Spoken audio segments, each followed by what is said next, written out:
Hello to everybody, my name is Stefano and welcome to this episode of the Think and Analyze podcast. So today we will cover the ways to shift the topic of a discussion.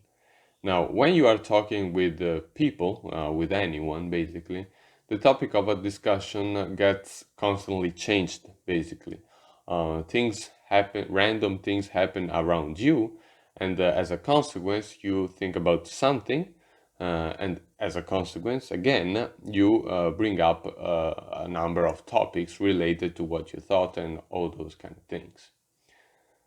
However, when you are discussing someone with somebody and you are both trying to almost prove your position as right, the topic of a discussion gets shifted in a much more subtle way and in a much more planned way. Let me clarify. When you are talking with someone and you want to prove your position, you want to prove your position, the other person unconsciously may shift the topic of the discussion just because they don't want to go on with the discussion. They don't like how the discussion is going in their favor, and so unconsciously they want to change the topic. For example, they might not be at ease with themselves regarding that topic. Another person might be around and they don't want to talk with them, with having them near them. Yeah. And all those kind of things. And so this is, I guess, more genuine. However, if you are in a discussion where both of you are trying to prove your position and you are both aware that you are in a discussion, in an argument, the topic of a discussion might get shifted consciously because both of you are almost want to mislead the other person in order to get the discussion in your favor, so that your position seems much more justifiable, much more correct, and theirs seems not so correct, seems wrong, and all those kind of things. Now, when you are aware of these methods I'm about to talk, and you are just genuinely concerned with trying to come to a conclusion, you are not actually trying to mislead the other person in order to prove your position, you will pay attention not to use these methods because they are, as I said, shady, they are subtle, they are they are used in order to mislead the other person. So let's just pretend, for the sake of the explanation, that you are simply talking normally and you are trying to logically use reason in order to motivate what you think and all those kind of things. And the other person is actually trying to deceive you. Okay. So you are person A, you can identify yourself with person A, and the other person trying to mislead you is person B. With what I'm about to say, we will refer to person A and person B constantly. Now, ways that person B might, methods that person B might use in order to shift the conversation. There are several. They might be similar to each other, but there are some differences. The first method, which in my opinion is the most the easiest to spot, the easiest to the easiest to go against, is the shift towards other topics related to the main topic of the discussion. 2 or 3 shifts are enough to change the whole topic without realizing it. And I guess this happens when someone is trying to deceive you in a very subtle way, or they simply don't care about you. They might seem to be actually interested in the other topic they are shifting towards, so that if you are not determined on addressing the main discussion, you end up talking about something you didn't really want. And I believe this might happen when you are simply talking in a everyday life situation with someone, and as I said, that they don't care about you, they don't care about um, they don't care about you, they don't care about their opinion. They are simply trying to shift the conversation. I believe this also happens. The other person does that unconsciously. An example is person A tries to tell person B that they don't like how they are treated by them when with other people. Person B shifts the topic of the discussion to how fun it is to be in such a cool group of friends, and then goes on to tell person A how they know each member of the group they are taking into consideration. This happens, I mean, it's not that person A explicitly tells, I don't like how you treat me when we are with other people, and person B um, totally changes the topic. Remember, we are talking about shifts of the topic of a discussion, not changes. So slightly changes. So person B might be saying something like, the other time we were together. So person A is introducing the topic, but they get interrupted by person B, who instantly, maybe they felt that they were like being criticized, and so person B instantly tries to shift the topic of a discussion. Person A, as a consequence, gets to fall into the trap of person B, and so they end up talking about something they didn't really want. However, this is, as I said, this is the easiest method to go against too, because you simply you simply could say something like, okay, I know that you want to talk about other things, but let me finish my phrase. Let me finish what I'm saying. In this way, you are rationally acknowledging person B point of view, but you also say something like, I want to talk, and so you are now going to, I would like you to let me talk without interruption, so that I finish my phrase. Okay. The second way is the shift towards other topics, actually not related on a rational level, but on an emotional level. So, first example is person A is arguing with person B for something person B has done. After that, person B shifts the topic of the discussion to something like, it's always like that with you, or you will never change. Another example is person A, which in this case might be a daughter, or a son, asks the parents, which are person B, of course, if they can go to a party and get home later than usual. After this is asked, parents shift the discussion to, parents shift the discussion to something along the lines of, you always do what you want, or you go there to drink and do stupid things, isn't it?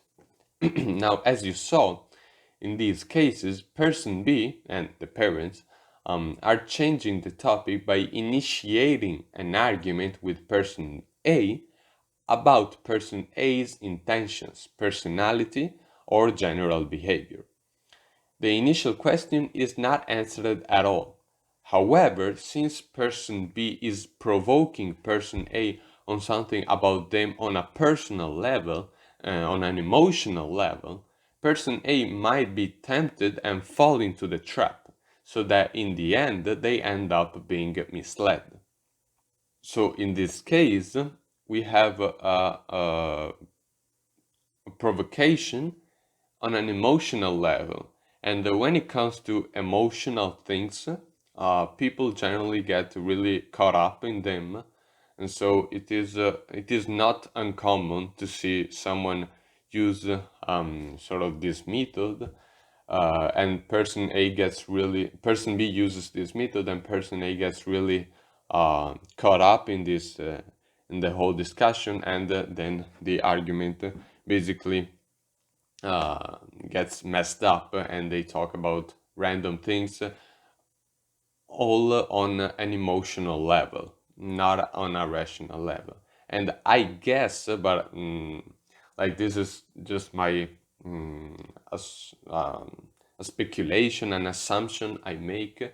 When you are watching films and you see a couple having an argument, a couple like a boyfriend and a girlfriend having an argument, I believe that this method of shifting the topic of the discussion gets really is really frequent. Okay, so pay attention to this. Now, another method is the insertion in the conversation of a sentence which is not entirely correct or is not precise, so that the attention is shifted towards that phrase, that ambiguous sentence, because that same sentence needs to be addressed in order not to create misinterpretations. So, for example, person A is talking with person B on why they think person B's perspective on something is wrong. Person A proceeds to explain their perspective and tries to logically motivate it. Person B then states that person A's perspective is a subjective point of view. Person A claims it is not. Person B asks to be told why it is not so subjective.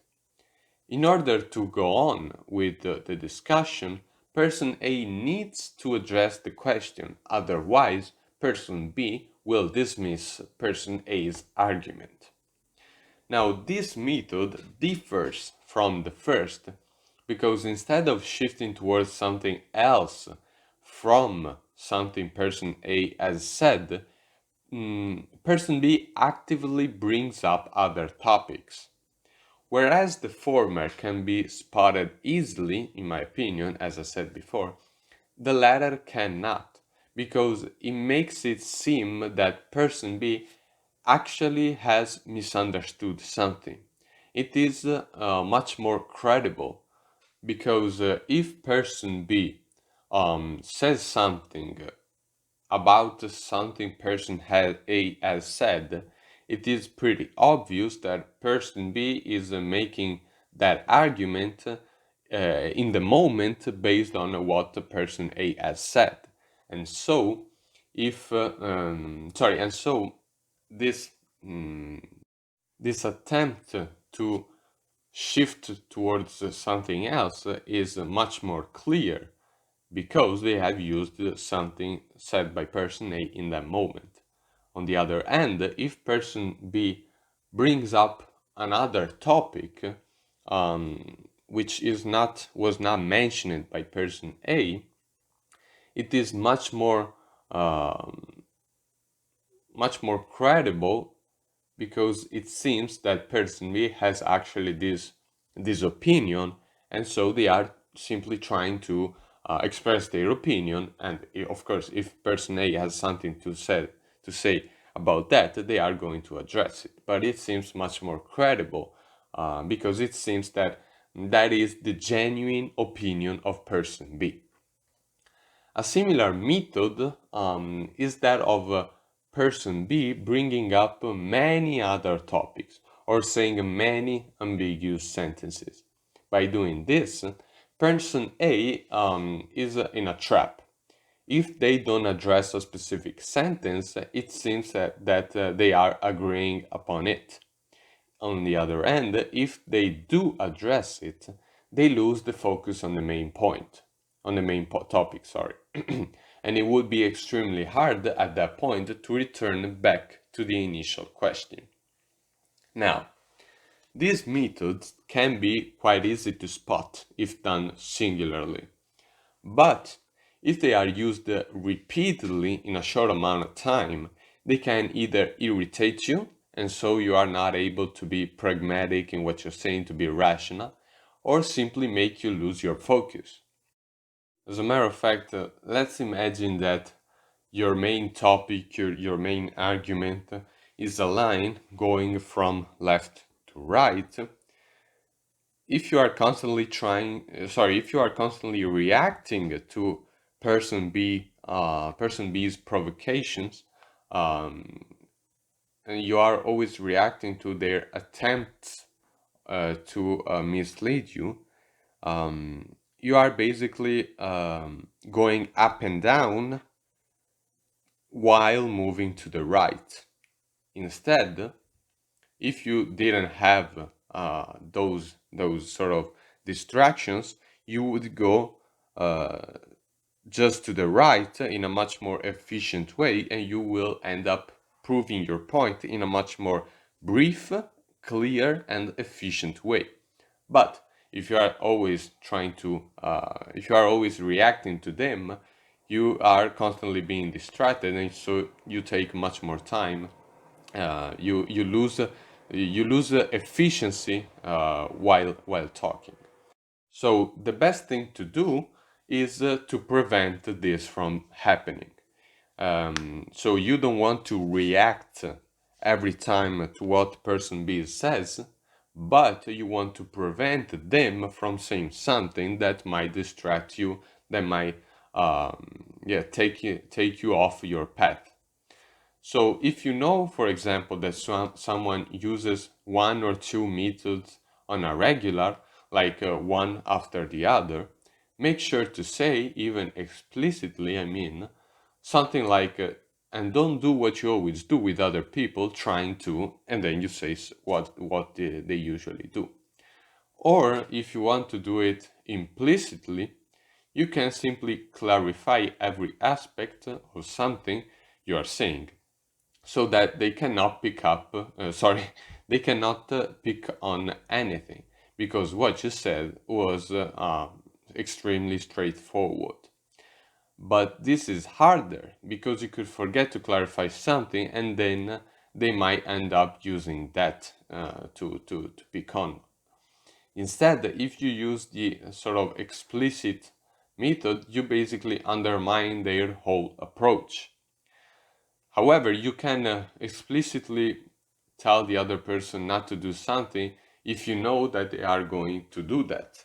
If they are actually not going to do that, it will sound a little weird, a little awkward. So you need to be, while talking with them, while discussing with them, you need to be aware of the fact that these methods might be used. And so as soon as you spot one, two, three in a row, you can easily get an idea of how this person wants to talk, how what they use for most of the time. And so you get an idea of what you should do in order to prevent them from using these methods. And as a matter of fact, as soon as you explicitly acknowledge that these methods are being used, either just to the person you're talking to or in front of other people, they instantly lose their power. Because to the sort of untrained ear, these things, these methods, seem like normal things. To an average person, if someone uses these methods, they are simply listening someone talking. So the impression they have about the person uses these methods is simply that they are being rational and they are actually sort of winning the argument. However, when you point out that these methods are being used and the people listening realize that those methods are being used, those methods lose their power because they are sort of exposed, and also the other person person B gets exposed, because of course they are not rational. They are subtle. They are shady. And as soon as someone like understands that these sort of methods, sorry, I'm repeating this word constantly, are being used, they are now the person B, when they are exposed in using these methods, they lose much more credibility. So that's what you want to do. And pay also one final thing: pay attention to those things when you hear people talking. You could hear that, like for example, on TV. But I guess that is those people are much more, sorry, they are better at doing this, and so you might not even realize they are misleading the topic. But if you listen to people on a regular basis in everyday life, the people who surround you, friends, teachers, co-workers, and all those kind of people, you will realize that they use these they like I don't know, they use the principles of these methods uh, to mislead the conversation, even on a friendly even with a friendly purpose. So for example, if they are teasing you or other people, they might do something like that, um, or something like much more basic, but the principle is the same, in order to like make someone embarrassed or all those kind of things. Now, that is all for today's episode. I believe this episode was much harder to explain, so sorry if I made the repetition and all those kind of things.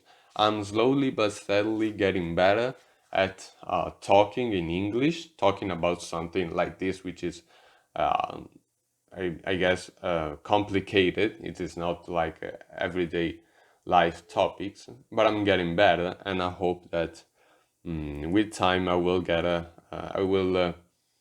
be able to talk like very very fluently without stopping anytime. With that said, see you guys.